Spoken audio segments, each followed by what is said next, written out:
With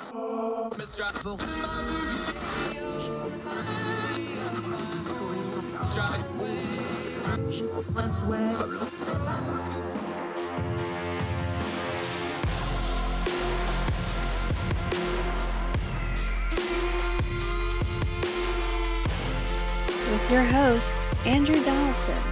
This is Heard Tell. So you might have heard tell the old phrase, it's the economy, stupid, came from the Clinton era back in the 90s, but it really does have a lot of truth to it. The economy is one of those things that while the terms and the ins and outs of it are very complicated, folks know how much they're spending, what things cost, whether life is good or not for them economically. It's something that really affects everybody. And that's why it gets really, really noisy in our news cycle. And right now, our news cycle is all kinds of noisy with noise over the economy. People are worried about it. They're worried about inflation. They're worried about the hangover effects of COVID-19. They're worried about the supply chain.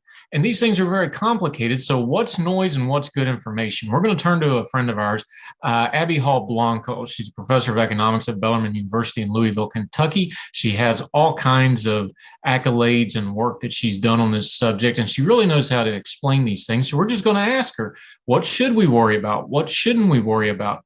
Where do we get lost in terminology and start forgetting about how these things affect people? These are all things that we need to understand when we're looking at the news cycle. So what we always pride ourselves on doing here on Heard Tell, we're going to turn down the noise on economics and talk to Abby Hall Blanco and just ask the questions and see what we do need to worry about and what we don't need to worry about and what we need to be looking at ahead of time going into an election year where the economy is going to be at the top of a lot of people's minds and probably going to show up on people's ballots. She's also done some work in an issue that's not getting talked about a lot, migration. Now in America, when we talk about migration, everybody wants to talk about the southern border and immigration and the 40-year mess of policy that has been here in the States.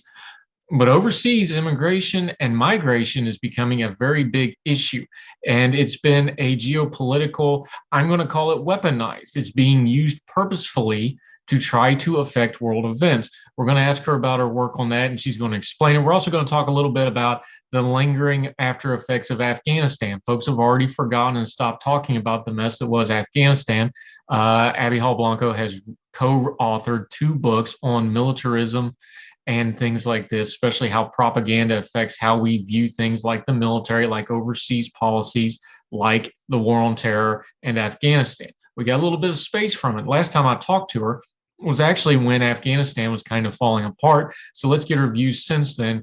Since folks are kind of forgotten about it and stopped talking about it, we want to bring it up again because it still matters. It's still important. We spent 20 years there, a lot of blood and a lot of treasure. What do we have to show for it? Did we learn any lessons? And what is the lesson of the fact that the American public has already mostly forgotten about it? We're going to talk about all these issues with Abby Hall Blanco right after this on this edition of Heard Tell.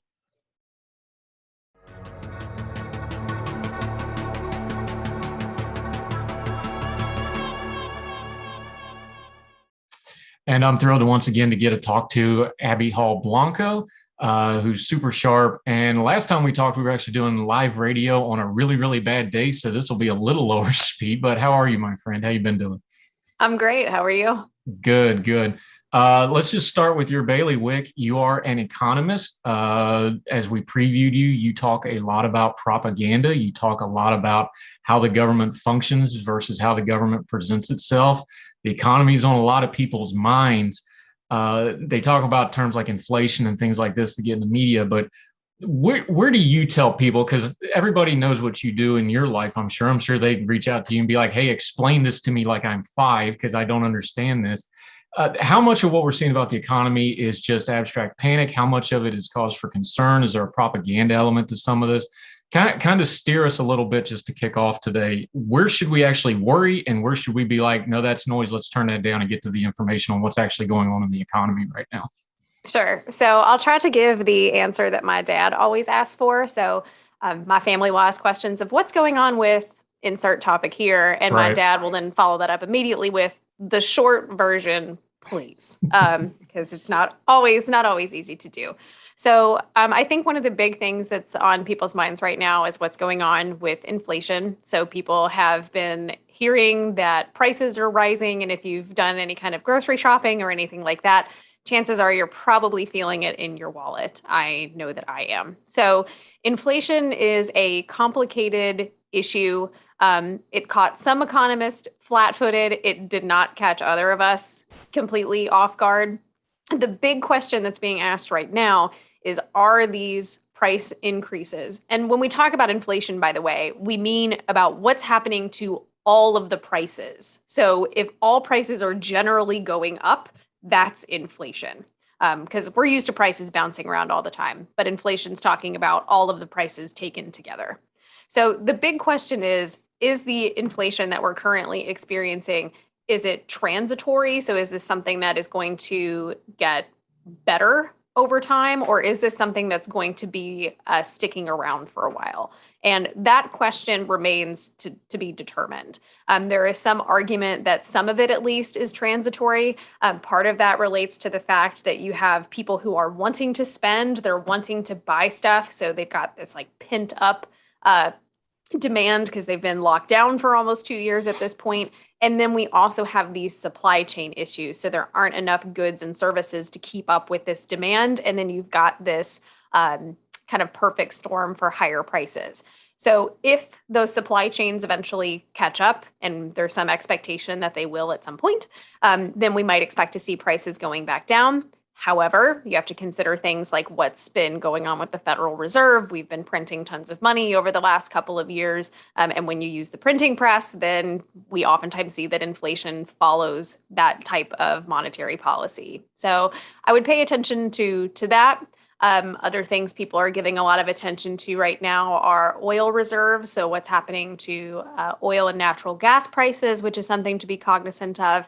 And then something else that's popped up on a couple of feeds, apparently maple syrup. They're also tapping into reserves too. So. Yeah, blame Canada, right? When all else fails. What is it? Because people talk about it, that this kind of started as a supply side inflation issue. You're an economist by trade. I know the supply side a little better because I'm a transportation guy by trade. There's a lot of truth to that. COVID was a unique event because it was worldwide and it came in waves because it hit different parts of the world at different times. What is something that folks can look at that says, okay, yeah, this was a supply side issue to start with, but the way we're reacting, the way we're handling it, whether it's government policy or public panic or whatever, where would be the tipping point where this would go from a supply side inflation or a supply side problem to we've made this worse and now we're dealing with a full blown inflation event, or whatever the proper terminology for that would be?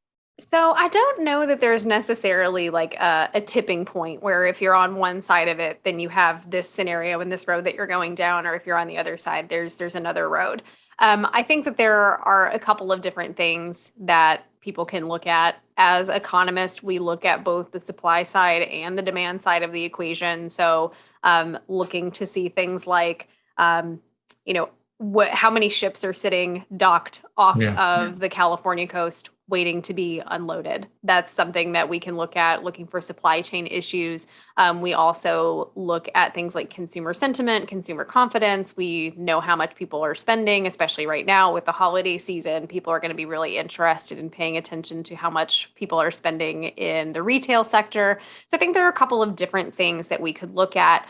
One thing that I'm always encouraging people to do if they want to know what's going on out in the economy is to take a look at what is going on in terms of policy. So what we're seeing right now is what are called like lagging effects or sometimes system effects. So oftentimes when we talk about policy, we don't appreciate really, or at least it's difficult to appreciate, that sometimes the outcomes or the consequences of these policies aren't seen until 12, 18, 24 months down the road. And so things that were implemented a year and a half ago that we've all kind of forgotten about because we're busy doing other things, some of those consequences are now what we're actually seeing, in addition to things which are going on related to contemporary conditions. You talk about it, the lag time.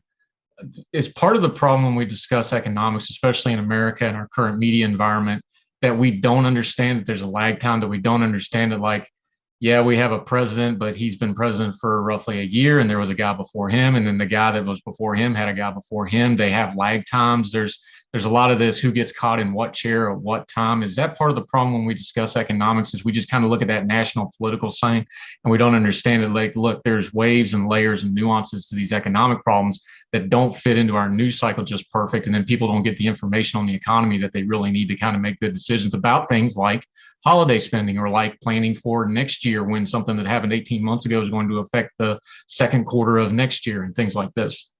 So I think that there's definitely part of that. One of my areas of research is what's called public choice economics, or the economics of politics. And one of the things that we talk about within that body of literature is exactly what you mentioned, is that sometimes who gets caught kind of holding the bags is who happens to be there at the time. Whereas, as you point out, sometimes it's not the person who actually is currently sitting in the chair that is the person who implemented the policies. There are a variety of different factors that people can look at. Some of them are within the control of policymakers. Some of them are out of control of policymakers, regardless of how much we would like to think that the policymakers are in control of some of these things. And so there's definitely some of that. One of the other things that I always point out to people too is that when we talk about the economy, you can't master like economic understanding in all areas. So when people are like, I'm really confused about what's going on right now, like I'm opening I'd say a newspaper, but no one reads newspapers anymore. Or like I open my email inbox in the morning, or I turn on the TV and I just don't understand all of the things that are going on. And it's totally understandable because we as professional economists are trying to make heads and tails of a lot of the stuff that's going on right now too. And so understanding any particular issue, whether you're wanting to look at inflation, if you're wanting to look at the supply chain, if you're wanting to look at COVID policy or whatever type of policy that you want to look at, all of these things have different economic implications of them, and they are all in their own right remarkably complicated. Yeah. One of those complicated things that's gotten a lot of attention, and you can just explain this to me like I'm 5 because I don't understand it either, even though I've read a lot about it, is when somebody sees something that just in the common language and the common vernacular just doesn't make sense or it seems incongruent to them. For example, and this is one of the ones that's really been driving a lot of the narrative on economics lately, how do you have a low unemployment rate but have a labor shortage at the same time? Something like that just does not make sense to common people. I don't understand it, even though I've tried to read a lot about it. Everybody has an opinion on what it is, and we need to specify in a country as big as America, it's going to be different in different regions and different areas. But it's real. It's a problem. We have a low unemployment rate and a labor shortage. That shouldn't happen. How does that happen? How did we get to that? It does seem very confusing. And this is actually a question that I've been fielding a lot from students, from family, from from people like yourself of like, okay, how do we get this scenario where I was in McDonald's the other day getting a cup of coffee, and the poor woman behind the counter was running around trying to work the drive-through window and talk to people in the back and work the counter. And I told her, I was like, you look busy. She's like, we don't have enough people. And so when you have again, unemployment rate's been dropping, and yet you have all of these people who are hiring, like, how do you have this? It seems really incongruous. And one of the things that we are seeing, we anticipate seeing, and I'm sure a lot of people will be doing more research about this, is what's called structural unemployment. And so one of the things that we have seen happen is that sectors where people used to be working, so think things like retail, think things like food service, those jobs were always really reliable, but those jobs are often really, really difficult. The pay has typically been pretty low in those types of jobs, but those jobs were always there. Then you have something like the COVID pandemic, you have restaurants that get shut down, you have retail stores that get shut down. And so those jobs that appeared to be relatively secure and also relatively low risk no longer appear low risk, because now if I'm working at a restaurant, I'm around people all the time. And that looks risky. I'm not making a whole lot. So why would I want to have this job? Let me go do something else, or let me go back to school and then I'm going to move into a different sector completely. So part of it is that some of these places or some of these sectors that are hiring, the workers are not interested in working in those particular sectors, or the skills are mismatched. So it could be that the places that are hiring, the workers that are still available are not workers that have the skills to take those particular jobs. The other thing that people are looking at too is labor force participation, particularly among different groups. So there's a big discussion going on around, say, childcare. So what childcare options are available, because in a lot of places, it's still incredibly limited, whether you're looking to try to find someone part-time, full-time, a nanny, daycare, whatever it happens to be. We've seen a big contraction in the number of people who are working in the childcare sector. And so when you have people who are interested in going back to work, they can't find childcare, or that childcare is very expensive, then people say, you know what, I can't afford it, or this is too hard. I'm just going to stay home with my kids. And so then you have people who are not entering the labor force or re-entering the labor force, and instead electing to use their human capital or their skills at home. So we have a few different things that are going on at once, and hopefully that might help to explain a little bit of what's going on.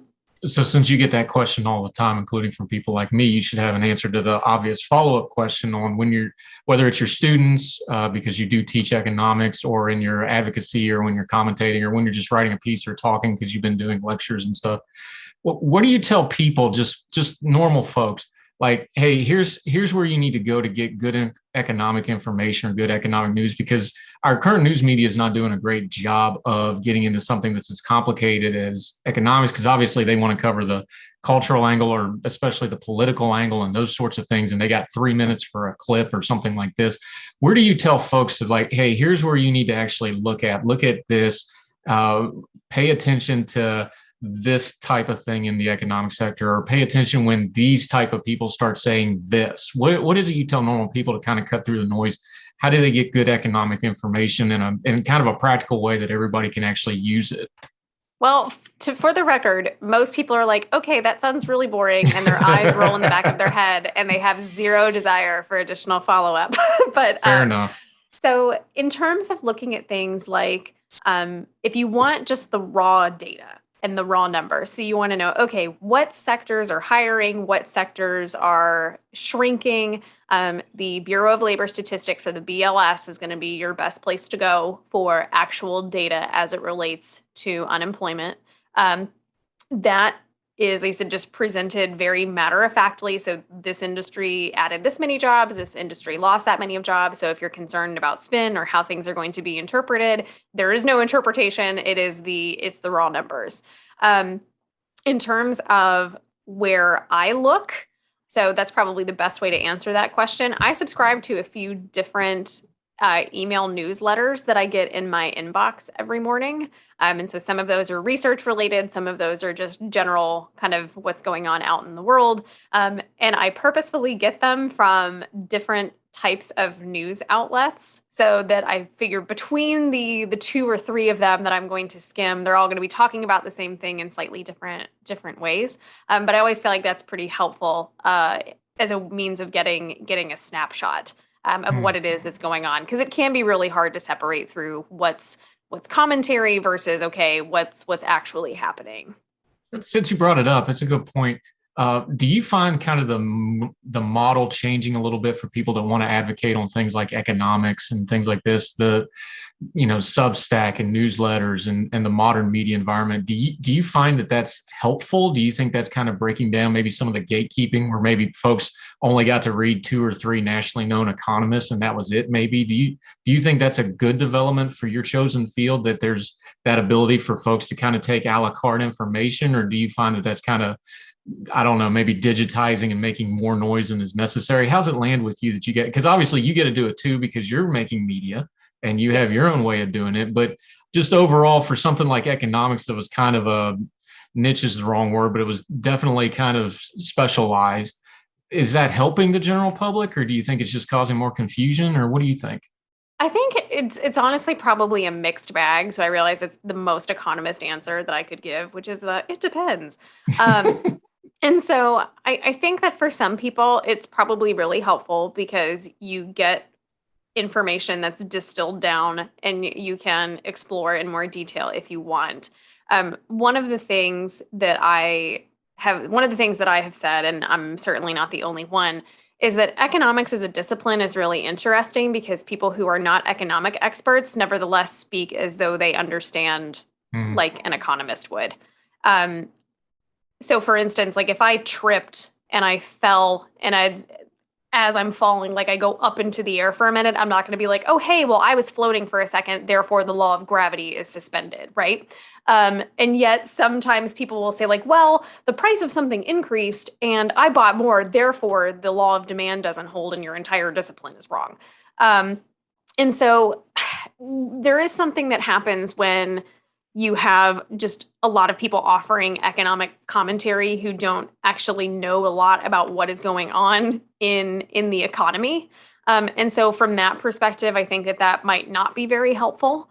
But also too, at the same time, like I don't want to point people and say, oh, you should only listen to economists because economists are the experts, because there's definitely I believe the phrase that other people have used is like there's a tyranny there of like always deferring to experts, and the experts aren't always right. So I think it's probably a mixed bag. We have some things that are really good. It's helpful for people to get this information, to be interested, to look at things further. If these types of media help people do that, then I think it's positive in that way, but can also definitely have its own drawbacks in terms of what information are people getting? Is that information accurate? And then who's presenting it? Because everyone has their filter. Yeah, when you were talking about that, it made me remember last year when we did the toilet paper run, and people kind of learned, economics on that level, where after a week it fixed itself because people went, wait a minute, this is stupid. Let's just stop doing this. And it fixed itself, as opposed to something like oil and gas prices, which, is multi-layered, goes through multiple regions of the world, lots of regulation, one of the more complex economic programs. I just thought of that juxtaposition when you were talking about that. It's like, hey, when it really affects people, they can figure it out pretty quick. But then when it's something really, really complicated, they can just complain about it. But maybe they don't really have a good avenue to dig into something deep, like oil and gas prices have a lot of complexity to them and a lot of lag. Yeah. I mean, and that's one of the things that you look at if you're talking about, especially you mentioned oil and natural gas, so you're talking commodity prices. These issues all get really complicated very, very quickly. And I know of people who they research what's called resource economics. So they study exclusively things like oil and natural gas. They make a career out of it. And so it's perhaps not surprising that when people, I mean, even people like me, so I'm a PhD economist, but I can look at oil and natural gas prices, but I'm still not going to have the same understanding as someone who is an expert in that particular field. So it's a lot. Same thing if you're looking at the labor market, or if you're looking at issues related to defense or infrastructure. Like all of these things have their own very specific areas of focus and their own issues, their own specificities that are important to understand if you really want to dig in, but probably for someone who's just wanting to get a cursory understanding may not be necessary, or may just be overwhelming. Yeah. Well, economics is, people behavior turned into numbers. Let's turn some numbers back into people. One of those areas of expertise you've been talking about has been migration. Now, in America, when we talk migration, people automatically start thinking about the southern border, and that's important. Obviously, it's been a hot button issue for 40 years now. But overseas migration has taken a very ugly turn, not just in the human cost, but it's really becoming a geopolitical issue. And it's become, and I've used this term, and you can tell me whether you like this term or not, migration has become weaponized overseas in a lot of cases. And you've been doing a lot of lecturing and talking about this issue lately, not just the economic impacts of it, but the people impact of it. What are you seeing overseas that's so concerning, that's starting to show up on people's radars when it comes to migration, especially in Eastern Europe? We're seeing it in the Channel now between France and England. What got you interested in that as kind of a side to what you've normally been studying anyway? Yeah, so there are a few different things that are going on. And one of the things that people often think about, and I know that especially too being in the US, it's easy to be US centric living here. And so oftentimes you're right. When people talk about immigration, they automatically think, oh, the United States, the US southern border, everyone wants to come to the United States. But actually, if you look at where people are interested in going, the US is just one of several different destination countries that people are ultimately interested in going to. So you see a large percentage of people who would be interested, if they could, in moving to Spain or in moving to Saudi Arabia. And you can think about maybe which groups might be interested in countries like that. A few different places that we can look at now in terms of thinking about migration, and particularly like the crises surrounding migration. So there is that discussion of the US and the US southern border. Some of my contemporary research with a couple of colleagues is looking at that issue in particular. But if you want to go into South America, so even further south, you can look at what's going on with Venezuela right now and the number of immigrants who are trying to leave Venezuela and going to places like Colombia. But then the place where people are really focusing on right now is what is going on in Belarus. And so particularly looking at what it is that the government of Belarus is doing and what people are calling, you use the term weaponize. I think definitely political tool is appropriate. And so trying to use immigrants and migration crises as a political tool. And so there's a lot of tension that's being paid over there right now, particularly the implications for the European Union, but then also, as you mentioned, the humanitarian cost as well. Why is it that migration has become that, especially in Eastern Europe, that we've seen a lot of? We saw this in Greece a while back. We've seen it in Turkey's having all kinds of problems. We see part of the problems with Afghanistan was you saw countries like Russia was talking about like, hey, we don't want refugees and coming north. Why is it specifically becoming an issue there? Is it the EU becoming, the dominant bloc in there? I know there's untoward actors like the Erdogans and the Putins of the world that will use anything for power. So this is obviously just another thing.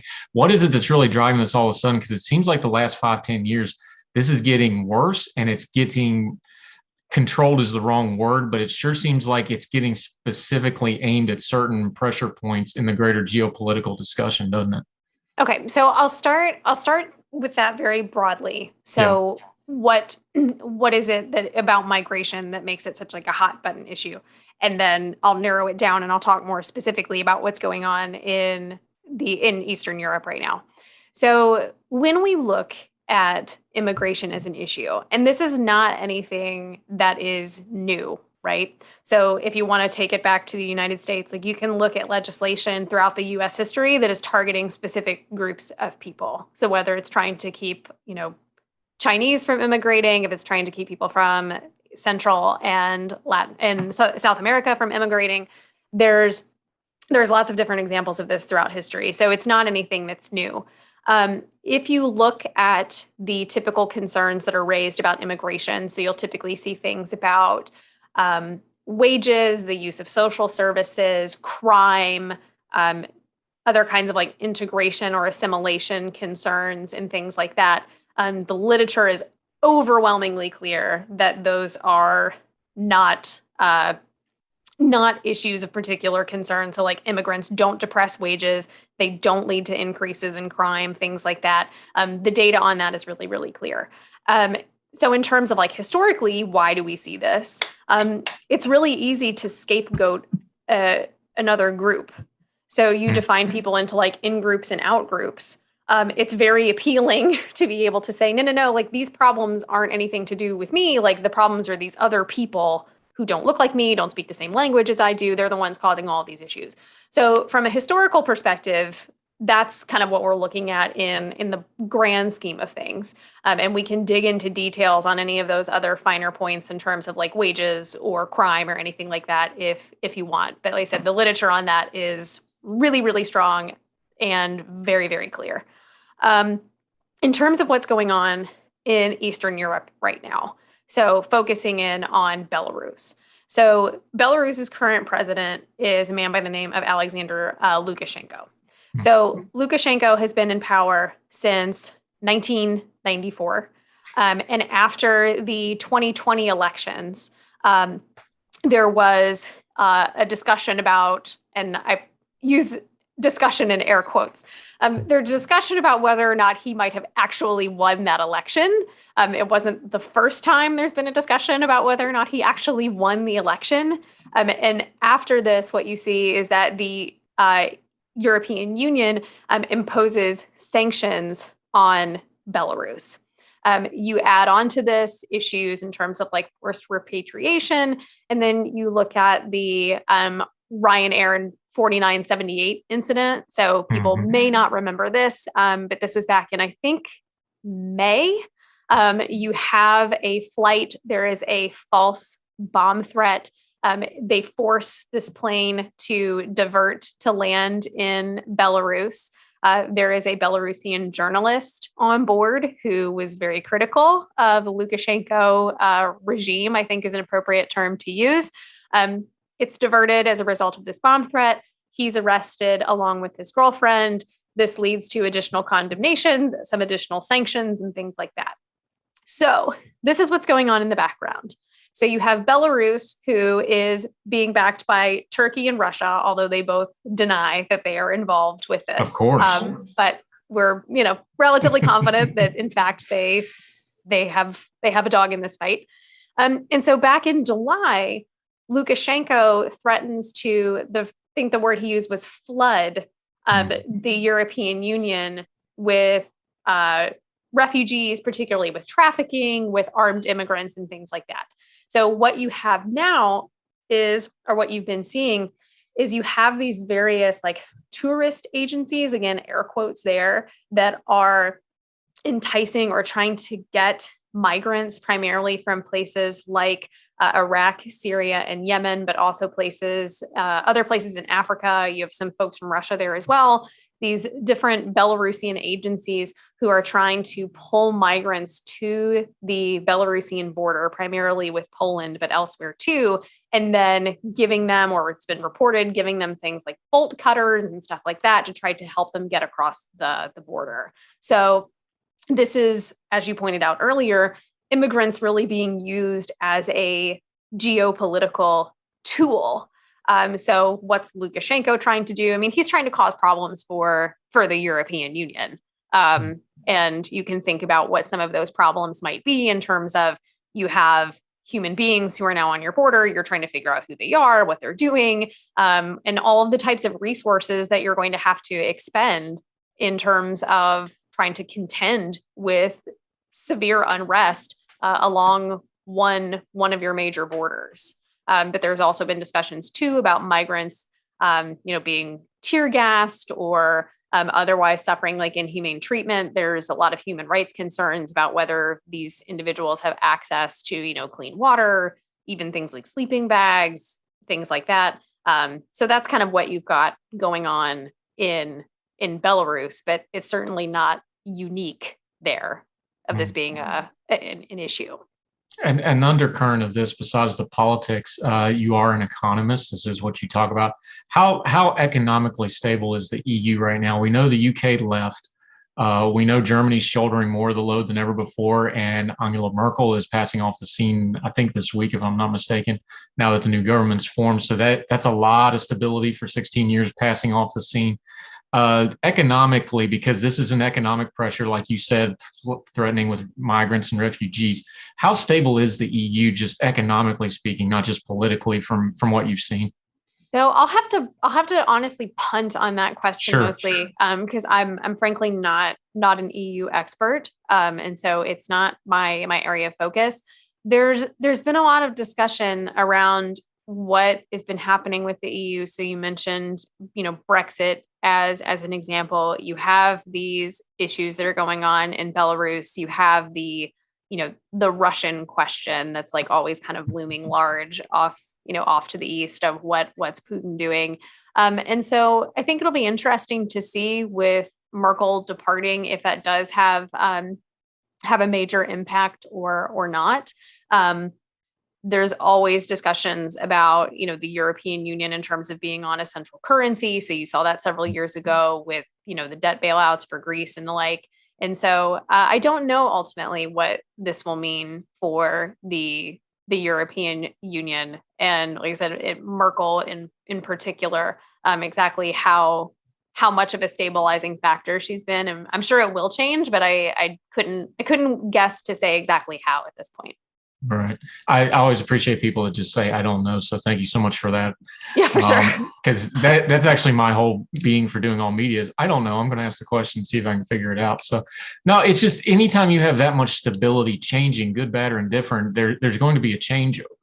And I'm a little biased because I lived in Germany 2 different times. So I kind of try to pay attention to what's going on over there. But when we talk about things, I think sometimes as Americans, we talk about, oh, Putin's bad and Turkey's acting up. And we think these things are in vacuums and it's just bad guys over there, and they're not. There's economic undercurrents to these things. There's geopolitical undercurrents to these things. And we just don't, I think sometimes we just don't get the full perspective of like, hey, they're not acting up for no reason. It's because, the EU's in flux. These leaderships are changing. They want to test the new people coming in. We kind of lose those little nuances. And then we go, oh, why is the economy in flux? Well, it's things like that we're not always talking about or even aware of, isn't it?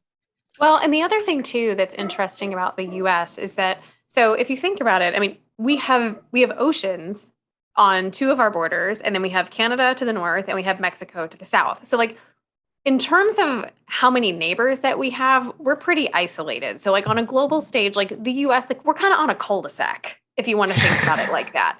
Whereas if you go over into Europe, you're in you think about like, major city, like you've got maybe like 3 feet of yard on either side of your house. And then here are your neighbors. And so you've got a lot more people in a relatively small space.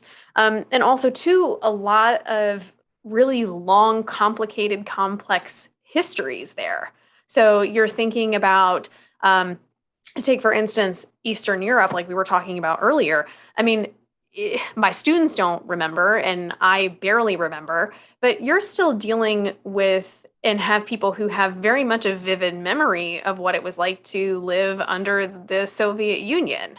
And so you have those types of things that are still very much influencing how countries look. And in some ways, not necessarily what the current policies on the books are, but the long and lagging effects of those types of institutional structures. And so it's easy for us, and I say us meaning those of us living in the United States, to forget how close people are geographically in a lot of other areas of the world, and particularly how big the U.S. is just in terms of land space. My husband and I, for instance, we had occasion a couple days ago to look up some Texas geography, and it was like, that city is 8 hours away from that city by car. And from here to this city, we're in Kentucky, is 20 hours by car. I mean, 20 hours by car in Europe, I mean, you can cover country after country after country. So people seem to forget that, like, if you want to think about, or it might be helpful to think about it like this, a state in the US is oftentimes the size of a country in Europe. Right. And so as opposed to, so again, I'm in Kentucky. So I think about, okay, we've got, Illinois, Indiana, West Virginia, Tennessee, Virginia. I'm missing a couple states, but we have a lot of neighbors. If instead those were other countries, what we would have to do would be a lot more complicated. And so I think that sometimes that's helpful to maybe try to put things in perspective. So think about the states that are bordering you. And if instead of their governor being their governor was their president, and your governor is your president. And then think about how complicated those issues would turn. Yeah. It's actually one of the things I miss about Europe, because you could travel so easily. It's like, it takes me 5.5 hours to get from West Virginia, where I'm from, to the North Carolina house and back. It's like, man, from Frankfurt, that's Paris. That's, Prague. A little bit, maybe a little nicer places to visit than, driving through parts of northern North Carolina. No offense to, Greensboro or anything, but yeah, I know, but it's a little bit different when it's like, oh, hey, I have 90 minutes. I can hop on the bullet train and go from London to Paris. That kind of thing. You mentioned Ryanair. People don't understand the joy of getting a Ryanair flight to another country on short notice for, 30 euros or whatever. Oh, yeah. One more thing to kind of wrap up the migrant thing, though. When you looked at that, economics can be such a numbers heavy thing. How do you look at something like migration and economics? How do you keep the people focused of that still? Because you're teaching students, those are people. You're trying to appeal to a wider audience, those are people. Economics, just by its nature, that's a numbers, and that's a lot of math that I don't like anyway and have a hard time understanding. How do you keep the people focused on that? Because I found anything, whether it's policy or economics or political, or anytime you start getting really deep into numbers and things, you can lose track of the people, and then you start going down some real dark alleys. How do you do that? How do you approach it with your students and yourself of, hey, even though this is a discipline that's very data heavy, we need to notice that all this data, these are people in here too. Right. And that can be an area of difficulty because you're right. Economics can be very, very empirically heavy. And so perhaps one of the best examples of how to do this or how I'm thinking about this with migration is a current project that I'm working on with Mike Kuhn, who's at the University of Tampa, and Cynthia Bansack, who's at St. Lawrence University. And what we're doing is we are looking at the impacts of border fencing on the number of deaths in terms of migrant crossings. So we're looking at the southern border of the United States, and actually we're looking at the Secure Fences Act. So people oftentimes think about the border wall and they think, oh, Trump, but it actually started much earlier than that. So we're looking at a particular act that starts under the Bush administration. What happens to the amount of pedestrian fencing? What happens to the amount of vehicle fencing? In particular areas, and then what happens to the number of people dying. So when they find people who've attempted to cross and have died in that process, how many people, and then also in what areas. And so what we're finding is that when the border wall is constructed, we're finding that the number of migrants who are dying is increasing everywhere, but is increasing more in areas where there isn't a border wall. So to break this down in a way that's, I think, easier to understand, when you have the wall going up, you would expect fewer people to try to cross there, right? Because it's harder to do. So what do people attempt to do? They attempt to cross someplace else where there isn't a wall. So this might mean that they're crossing in a desert. It might mean that they're crossing over mountains. It might mean that they're crossing into private areas or private land that Border Patrol doesn't patrol. And so this makes sense then in terms of what we're seeing as far as that result of, okay, you're having people who are now trying to cross in more dangerous areas, and therefore you're having more people dying as a result. The way that we are attempting to make sure to bring this back to like a human focus is that because you look at the numbers and it's like, oh, okay, another, like 21 deaths per, I can't remember what the base number that we use is. And it's very easy to look at that and just see a number. But what we think about is like, okay, well, what if we compare this to something like the murder rate to major US cities? And you see that it's actually higher than those murder rates. And oftentimes too, when we look at this, sometimes, though not always, we have the names of people who died, or we have some information about them. So it'll be like, a woman age between 25 and 45, otherwise like unable to be identified. And so one of the ways that we try to do that and try to keep that human element is just that, is you take those numbers, you compare them to something that's tangible, and then just remind people of like, hey, these are human beings. So a woman between the age of 25 and 45, that's me. Like I'm in that cohort. And then also too, in talking about migration, of having these discussions of like, well, why are people migrating in the first place? It's not because people are interested in going someplace and breaking the laws of the land. It's because the circumstances that they're facing at home are bad enough that they're willing to attempt to do things like, in the case of the US, cross through a desert, or pay a coyote thousands of dollars for the hope of getting across the border so that you can give yourself and maybe your family a shot of something that's better. Yeah, I found it interesting when we had the media noise got really, really loud over the picture of the horses on the border. And I was like, isn't anybody curious why those are Haitians on the southern border from an island country? And we kind of talked about, it's like, we kind of buried the lead on that. It's like, well, wait a minute, why are there Haitians on the Mexican border crossing the river in the first place? And then they don't take the step, and God, we could spend 3 hours on French colonialization and the mess of this Haiti for the last 100 years and just talk about a country that can't catch a break. Good Lord, those poor folks. Poor Haiti. But just as an example, though, is like you're talking massive amounts of recent and past history that put those people in a place that they shouldn't really be in, but yet they're there. And yet we want to discuss, the optics of it. And there's no discussion of, man, there's a lot of things that went into getting those people there that don't fit folks' narratives and perceptions and priors really, really well. And it doesn't compute with people to just stop and go, wait a minute, how did people from an island nation get on our southern border in the first place? Right. Or thinking about other types of policies. So in looking at things like the number of immigrants that are coming from Honduras or the number of immigrants that are coming from Guatemala. Very recently, a couple of weeks ago, had an opportunity to spend some time in Guatemala City. And there was a really bloody civil war in the mid 1900s. So not that long ago, definitely within my parents' lifetime. And thinking about, well, why is it that people are migrating? There is a well-known route through Mexico that a lot of Central American immigrants take. The English translation is they call it the Beast. It's a train that people literally get up on top of, and then they ride this train north in an attempt to get into the United States. And if you look at the rates of violent crime, so things like assaults or sexual assaults, they're incredibly high.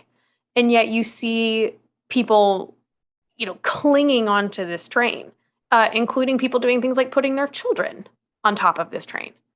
And I can think of nothing else to indicate of like how desperate, especially too for people who have kids, how desperate would you have to be in thinking something like, there is a really good chance that this could result in injury. We could be assaulted. My daughter could be raped. And yet I'm willing to take this risk to try to enter into the US, this really dangerous route, in order to try to have a shot at something better. And I don't think that people are looking at people who are immigrants and thinking, oh, well, they're doing this because they, aren't thinking clearly, or they don't love their kids as much as I do. I think of how bad would it have to be at home that I'd be willing to put my kids at such a risk to try to get them something better. And I think that really puts it into a better perspective. Speaking of folks that got very, very desperate in a hurry, the last time I got to talk to you was the Monday after Kabul fell and Afghanistan was coming apart on the scenes. We were talking on live radio. You were fantastic. Thank you for helping me through that fun morning. But you've written a lot about the war on terror. You've written a lot about some of the propaganda stuff that goes around that. You co-authored the book, Manufacturing Militarism. We've got some space from the Afghanistan thing now. Folks have pretty much gone back to forgetting about Afghanistan, which is the history of Afghanistan. People forget about it unless you're involved. How would you put a bow on it now that there's been some time? We know what happened recently where they talk about the drone strike where we killed the civilians, the innocent civilians, and that got, I'll just call it what it was. It got whitewashed because that couldn't be anybody's fault, because then we would have had to talk about what actually happened, and I've got my own opinions on that. I'll keep to myself. But you've spent a lot of time on this topic, the war on terror. We have space from it now. When you're talking about it now that Afghanistan has ended, at least for the moment, for America, what are your thoughts on it as you continue to talk about it, you continue to lecture on it and do interviews on it? Where are you at here? What are we now, 2 months after the fact? How's it landing with you now? I would say that it's probably still more of the same. So one of the things that we did in the most recent book, because we had not yet withdrawn from Afghanistan, but we knew that withdrawal was going to be coming when the book finally went to its final printing. And so the preface is about Afghanistan and the Afghanistan papers, and essentially how you have this disconnect between what was known by officials about what was happening in Afghanistan and what was being presented to the American public. And so I would say that the further that we've gotten out from that, the more that we just see the same, is that you've got this big disconnect between what's being portrayed and then what was actually known at the time. It is a prime example of the folly of foreign intervention, as well as attempts at nation building, because despite what it is that officials say of like nation building was never an intention in Afghanistan, that's just a bald-faced lie. It was absolutely something that was discussed of like, well, we can build it back and it can look better. And so I think you look at Afghanistan, you look at Iraq, you look at any number of other countries in the Middle East and Africa in which the U.S. has engaged in intervention as a part of the global war on terror, and you see more of the same.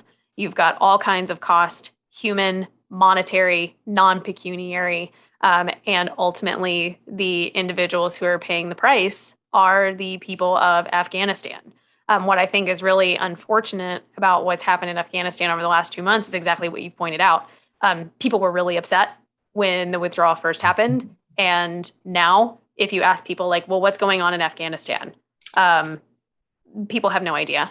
If I'm like, hey, there's a representative from the Taliban who's going to be meeting US and EU officials later today. No idea. What's the status of humanitarian aid? And people don't know.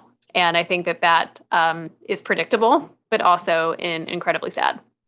Yeah, when I wrote about it, I used the term that, what us getting out, we were washing our hands of it. Just everybody wanted to be done with it, and they just want to go back to not talking about it, both policy-wise, politically, and frankly, the American people. They just didn't want to be bothered with it anymore. And there's trauma there, and I understand that part of it. But I think this kind of goes, to get it back to economics for just a minute, where we started, though, whether it's Afghanistan, something like that, or the fiscal situation with America, there seems to be a recurring theme, which we've dealt with since the beginning of our country, is we don't seem to have a lot of accountability in our government right now. And I know you're an economist and you talk about those things, but when it comes to things like how we treat our people and things like that, what do you see that we need to be working on a practical level to get some accountability in government? Because I don't know that people are even really interested in it other than just the lip service of it, because we seem to be repeating the same mistakes over and over again with whether it's fiscal stuff, whether it's foreign policy stuff. We just don't seem to be really interested in the people as holding our government accountable unless it's something really big and bad that just hits us directly. So what you've pointed out is really a huge question. I'm sorry. And give two examples, please. No, it's a great question. So I'll mention before something that I talked about, I think probably a while ago at this point, is public choice economics, or the economics of politics. And so ideally, and if we're talking about like the US, in a democratic society, you have checks and balances that are put in place so that voters can effectively reward or punish politicians for either doing what the voting public wants or not doing what the voting public wants. And you have similar disciplinary mechanisms in place between elected officials and people who are running government bureaus. So again, in theory, politicians should be acting on behalf of their voters. But in reality, we know that those checks and balances are not as strong as we might like them to be. So there are questions about how do we potentially fix those issues, or how do we strengthen those checks and balances? There's an even broader question then of how it is that you go about structuring government so that they do the things that we want them to do, but don't do those things that we don't want them to do. Now, what we put in those two camps might look very different depending on your political ideas. So for some people, stuff that government should be doing, that's a long list. For other people, that list is very short.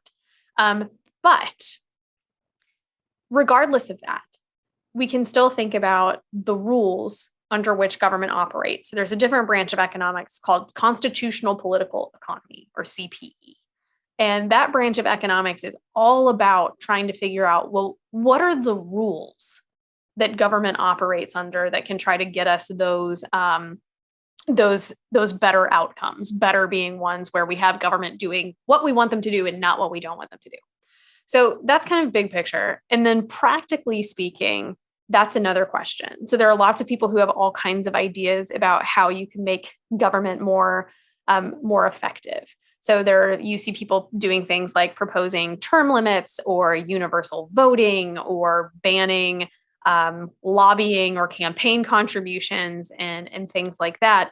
There are a lot of different ideas. I don't know that I would say we certainly don't have anything that's like a silver bullet in terms of, hey, this will make elected officials more accountable. I do think ultimately at the end of the day that citizens have a really heavy burden that is placed upon them in order to have a functioning free society. It requires people being demanding in terms of how much information that they demand from their government, what they consider to be acceptable, what they consider to be unacceptable. And that is a very costly thing.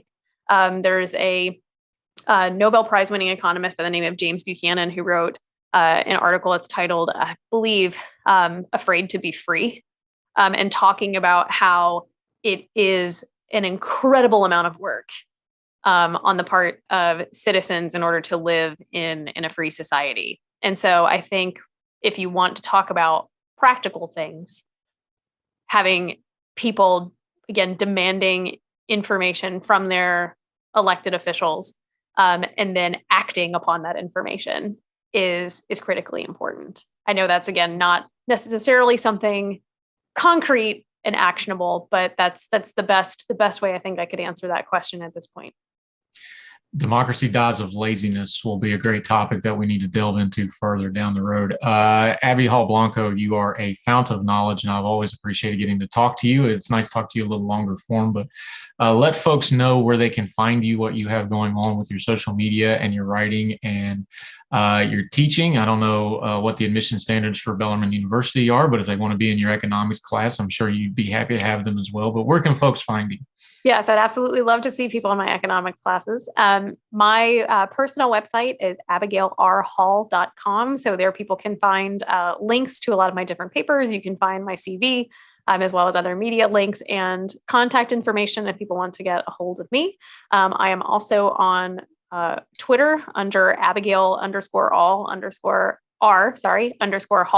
and also on Instagram under the same handle. So people can find me. Does economics translate to Instagram very well? I know we always talk in the writing world that writing doesn't translate to Instagram really particularly well, but does economics?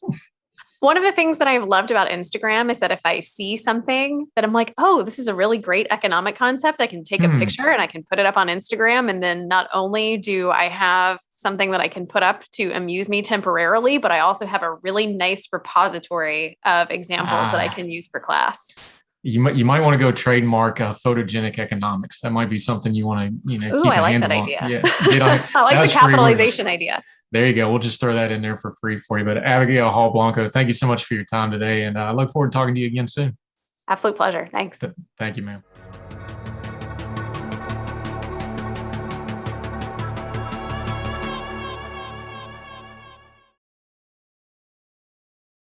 In talking about economics, Thomas Sowell wrote this. He said, the first lesson of economics is scarcity. There is never enough of anything to fully satisfy all those who want it. The first lesson of politics is to disregard the first lesson of economics. Maybe the lesson is that we don't really know that much about economics in the first place, and it leaves us susceptible to political influences trying to tell us what is and is not reality when it comes to economics. And our media environment isn't helping, like we discussed with Abby Hall Blanco today. The current news cycle is just terrible at things that like nuance and explanatory and things that are complicated and have deep backgrounds. And economics is very, very complicated. It's a lot of numbers. It's a very data heavy discipline. But we need to try to understand it, or at least understand what is good and not good information when it comes to economics, so that we can understand the times we live in. We need to understand where we can get good information on things like economics, because, as we've discussed, it really does affect our lives. Everything you buy, everything you purchase, everything you try to do has an economic indicator attached to it. And understanding these things will keep us susceptible from not falling for all the news cycle noise when it comes to economics. There are things in the economy that we really ought to be concerned about. There are things that we are probably panicking over for no good reason. How do we discern through those things? Well, we have to keep the first rule of economics in mind: scarcity.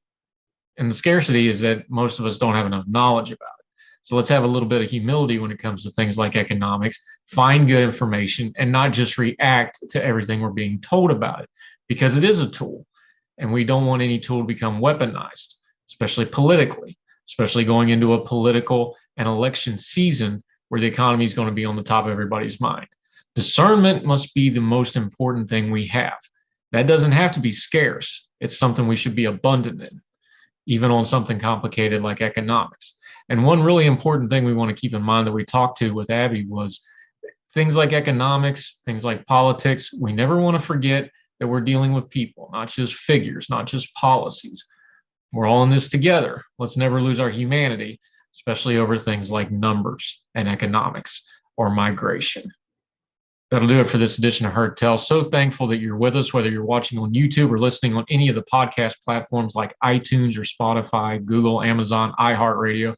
We're on all of them. Just look up Heard Tell or my name, Andrew Donaldson. You'll be able to bring that right up. Do us a favor, though. Almost all those platforms leave you the option to leave a comment and a rating. Please do that. It's really important. Lets other people know that our little program's worth checking out. And it also raises the visibility of Heard Tell so that folks can find it. So if you take a few minutes to do that, I'd really appreciate it. If you really want to help us out, put us out on your social media, share a link, let folks know that we're worth their time, because our first rule here is we don't want to ever waste your time. We put a lot of effort into this. We try to have knowledgeable guests. We want to hit topics that matter. We don't want to waste anybody's time. So if you would take the moment to share, that would be great for us. We're entering into the holiday season, so we hope you and yours are doing well. Wherever you're listening to this, across the street or around the world, we hope you're well. We hope you're well fed. Until we talk to you again, y'all take care. All the music on Heard Tell is provided under a Creative Content license from monstercat.com.